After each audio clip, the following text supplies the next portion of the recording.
On a crisp October afternoon in rural Oregon, 14-year-old Emily Harper left home to walk her golden retriever, Scout, just like she'd done 100 times before. The sun was low, the forest quiet. She promised to be back in 30 minutes, but she never returned. Only Scout came back, panting, trembling, and trailing a snapped leash. For over a year, there were no clues, no trace, not even a scent. Her disappearance became a local mystery, a ghost story parents whispered to warn their children. Then, 1 year later to the day, a hunter field-testing a thermal drone deep in the woods spotted something strange, something warm, something moving, where no person should have been. What he found would unravel the case and reveal a truth more chilling than anyone imagined. October 11th, 2023, Silver Pines, Oregon, a town so small even newcomers were called by name at the grocery store. Nestled between rolling hills and ancient forests, it was the kind of place where kids still rode bikes, people left keys in their cars, and dogs ran off-leash. That afternoon, Emily Harper had just gotten home from school. She was bright, kind, and obsessed with animals. Her room was filled with veterinary books, sketches of forest creatures, and posters of wildlife sanctuaries. At 4:13 p.m., she clipped a leash onto Scout and stepped out, telling her mom she'd walk the loop trail behind their house. The safe trail. Just a 2-mile path circling the outer edge of the forest. Karen Harper waved from the porch. "Be back before dark," she called. Emily smiled. "Scout won't let me forget." By 5 p.m., the sun was fading. Karen looked at the clock. By 5:30 p.m., her instincts kicked in. At 5:47 p.m., she called her husband. At 6 p.m., she dialed 911. At 6:43 p.m., Scout came running out of the trees, alone. His leash was torn near the base. His fur was covered in burrs and dried mud. He was shaking. Emily was gone. The Silver Pines Guard launched a search within the hour. Volunteers gathered with flashlights, dogs, and even drones. The Oregon State Patrol joined in. The FBI followed 2 days later. Hundreds combed the woods. Thermal scans, helicopters, infrared night searches. Nothing. No shoe prints, no phone, no torn clothing. Her phone last pinged near the forest's entrance, then went dead. It hadn't been found. No witnesses had seen anything suspicious. Even Scout, trained and loyal, couldn't lead them back. Animal attack? No blood, no drag marks. And Scout had no injuries. Got lost? Emily knew those trails better than anyone. Abduction? No evidence, no reports. Nothing.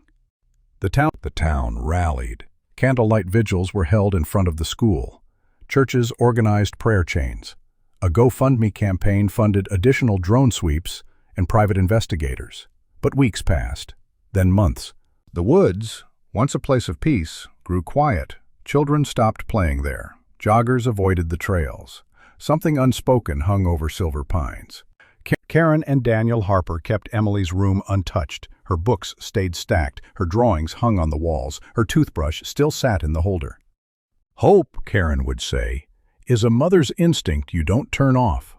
By early spring, the media coverage faded. Tips slowed. The search cooled. Karen started blogging about her grief, trying to keep Emily's name alive. She worked with missing persons organizations. She begged the guard to keep looking, convinced Emily had been taken, not lost. Her husband Daniel threw himself into work. Their son Dylan, just 9 years old, began sleeping on the floor outside Emily's room. As the anniversary approached, the family held onto a fragile thread of belief. "If she's out there," Karen said in a local interview, "I want her to know we haven't stopped." But truthfully, even the guard had started calling it a cold case. October 11th, 2024. Exactly 1 year later. Derek Hargrove, a retired Marine turned hunter, had recently purchased a new thermal drone. He planned to use it for legal night hunting, tracking animal heat signatures without disturbing wildlife. That evening, he launched it from a remote clearing about 6.2 miles northwest of the trail where Emily vanished, far deeper than most of the initial search zones had covered. This area was thick with old-growth firs, sharp terrain, and long-forgotten hunting trails. As he scanned the forest through the drone's monitor, he spotted something odd. A small but steady heat source, dried tucked under a tree canopy near a metal structure, possibly a rusted old blind or a makeshift shed, At first, he assumed it was a deer, but the heat source didn't move like one. It was upright, slow, deliberate. Derek marked the location and returned the next morning. What he found chilled him. A collapsed hunting blind, with branches and leaves woven tightly across the top, camouflage. Beneath it, a hidden entrance, partially buried. He called the authorities. Inside the shelter were signs of human survival. Tinned food cans expired. A filthy mattress made from leaves and old clothing. Burned-out candles and a handmade oil lamp. On the plywood wall, dozens of tally marks scratched with charcoal. And a name. Emily H. 40 yards from the shelter, hidden in thick brambles, searchers found a thin figure wrapped in a torn thermal blanket. She was crouched, alert, sunken-eyed, but alive. It was Emily. She had been living alone for weeks, possibly months, after her abductor vanished.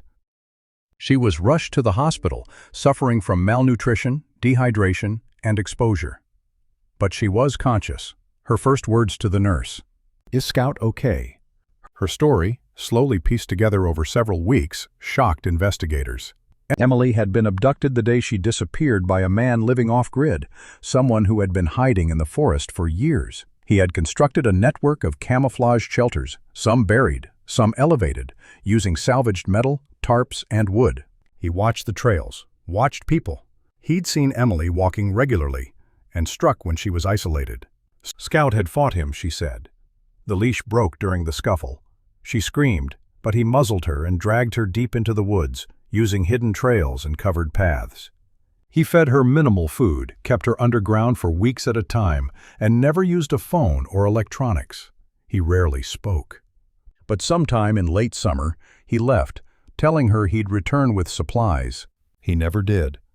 Emily survived alone for nearly 2 months by rationing canned goods, catching rainwater, and learning how to set simple traps for squirrels and birds. She used her time to create markers, burning symbols into bark, leaving her name etched in stone, but no one found them. "I didn't think anyone was coming," she later told investigators, "but I couldn't let myself die." Emily's return ignited national headlines. Thousands followed her recovery. Donations poured in. Trauma counselors worked closely with her and her family. She gradually began speaking publicly about her experience, not to sensationalize, but to educate. Her case sparked immediate change. Thermal drone technology was formally integrated into Oregon SAR, search and rescue, standard procedures. Search zones were redesigned using behavioral profiling for abduction cases, expanding deeper and longer-range sweeps. Legislation was introduced to map and monitor known off-grid shelters in public forests. Training for canine units was updated to detect underground or camouflaged dwellings. Emily also inspired hundreds of other missing persons' families to not give up. She even began volunteering with organizations that supported long-term abduction survivors. She still walks in nature, but now only with others, and she still draws animals, but now they all have wings. The forest that once took her in also gave her back. What saved Emily wasn't just technology or luck. It was resilience, her will to survive, her quiet courage, and the eyes of one hunter who looked a little closer just when all hope seemed lost. Sometimes the smallest heat signature in the coldest places can tell the loudest story. And sometimes miracles hide in the trees.